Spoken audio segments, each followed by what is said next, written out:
നമസ്കാരം, ഞാൻ വിനു പ്രസാദ്. സ്വയം തൊഴിൽ സംരംഭകർക്കുള്ള ഏറെ ശ്രദ്ധേയമായിട്ടുള്ള ഒരു വായ്പാ പദ്ധതിയെക്കുറിച്ചാണ് ഇന്നിവിടെ പറയുന്നത്. Micro units development and refinance agency limited. പെട്ടെന്ന് മനസ്സിലായില്ലല്ലേ? മുദ്ര.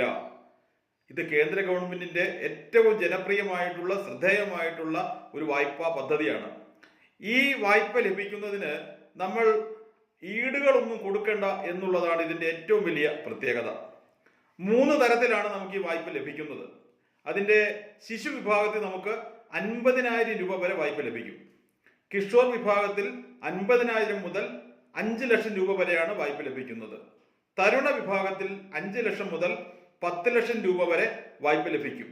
പിന്നീട് ഇതിന്റെ ഒരു പ്രത്യേകത, ഒരു തവണ നമ്മൾ വായ്പ എടുത്ത് കൃത്യമായി തിരിച്ചടച്ചു കഴിഞ്ഞാൽ നമുക്ക് പിന്നീട് 20 ലക്ഷം രൂപ വരെ വായ്പ ലഭിക്കുവാനുള്ള അർഹതയുണ്ട്. അപ്പൊ ഇതിനുവേണ്ടി നമ്മളൊരു സംരംഭം തുടങ്ങാൻ തീരുമാനിച്ച് അതിന്റെ പൂർണ്ണമായിട്ടുള്ള ഡീറ്റെയിൽസ് തയ്യാറാക്കി നമ്മൾ പ്രൊജക്ട് റിപ്പോർട്ട് തയ്യാറാക്കണം. ഈ പ്രൊജക്ട് റിപ്പോർട്ടിൽ ഈ സംരംഭത്തിന്റെ പൂർണ്ണമായിട്ടുള്ള വിവരങ്ങൾ ആവശ്യമാണ്. ആ പ്രൊജക്ട് നടത്താൻ ആവശ്യമായ ചെലവ്, മെഷീനറീസ് എന്തൊക്കെയാണ് വേണ്ടത്, എന്തൊക്കെ സാധനങ്ങളാണ് വാങ്ങേണ്ടത്, എത്ര പേർക്ക് തൊഴിൽ കൊടുക്കാൻ പറ്റും, ആ പദ്ധതി നടപ്പാക്കുമ്പോൾ നമുക്ക് ഓരോ മാസവും വരവും ചിലവുമായിട്ട് നമുക്ക് എത്ര രൂപയാണ് വരുന്നത്, നമ്മുടെ പ്രോഫിറ്റ് എത്രയാണ്, ഇങ്ങനെയുള്ള കാര്യങ്ങളെല്ലാം തന്നെ ഒരു ചാർട്ടേഡ് അക്കൗണ്ടന്റിനെ കൊണ്ടോ ഒരു സെയിൽ ടാക്സ് പ്രാക്ടീഷണറിനെ കൊണ്ടോ കൃത്യമായിട്ട് അതിന്റെ ഡേറ്റയും കാര്യങ്ങളും എല്ലാം തയ്യാറാക്കി വേണം നമ്മൾ മുദ്രാ വായ്പയ്ക്ക് വേണ്ടി നമ്മുടെ തൊട്ടടുത്തുള്ള ദേശസാൽകൃത ബാങ്കിൽ പോകേണ്ടത്.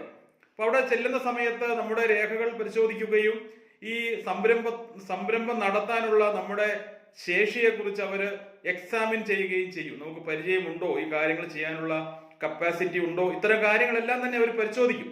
ചിലപ്പോൾ അധികമായി മറ്റെന്തെങ്കിലും കാര്യങ്ങൾ ആവശ്യപ്പെട്ടാൽ അതും നമ്മൾ കൊടുക്കേണ്ടി വരും.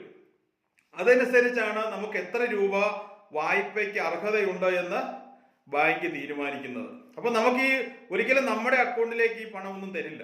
ഈ പണമെല്ലാം തന്നെ നമ്മൾ കൃത്യമായ കൊട്ടേഷൻ അനുസരിച്ച് ബന്ധപ്പെട്ട ആർക്കാണോ പണം കൊടുക്കേണ്ടത് അവിടത്തേക്ക് മാത്രമേ ബാങ്കിൽ നിന്ന് പണം കൊടുക്കുകയുള്ളൂ.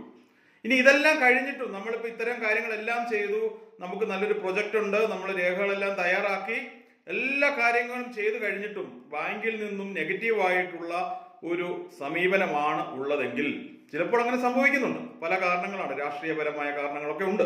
അങ്ങനെ സംഭവിക്കുകയാണെങ്കിൽ തീർച്ചയായിട്ടും നമുക്ക് പരാതി അയക്കാൻ വേണ്ടിയിട്ടുള്ള സംവിധാനമുണ്ട്. അപ്പൊ അതിനു മുമ്പായിട്ട് നമ്മുടെ ലോൺ റിജക്റ്റ് ചെയ്യുകയാണെങ്കിൽ നമ്മൾ എന്തുകൊണ്ടാണ് ഈ ലോൺ റിജക്റ്റ് ചെയ്തത് എന്നുള്ള കാരണം നമ്മൾ ആ ബാങ്കിൽ നിന്നും നമ്മൾ എഴുതി വാങ്ങണം.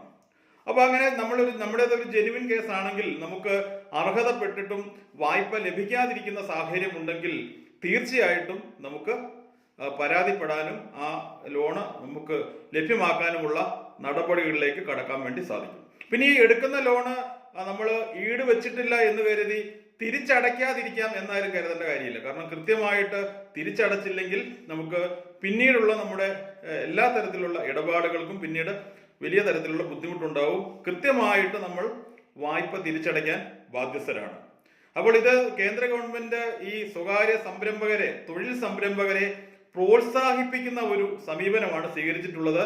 പ്രാദേശികമായിട്ട് ചെറിയ ചെറിയ ചെറിയ കോർപ്പറേറ്റുകൾ, തൊഴിൽ സംരംഭകർ വളർന്നു വരണം എന്നുള്ളതാണ് സർക്കാരിന്റെ നയം എന്ന് തന്നെ പറയുന്നത്. അതുകൊണ്ട് നമ്മളെല്ലാവരും തന്നെ ഈ മുദ്രാ ലോൺ പ്രയോജനപ്പെടുത്തണമെന്നാണ് എനിക്ക് സൂചിപ്പിക്കാനുള്ളത്. നമസ്കാരം.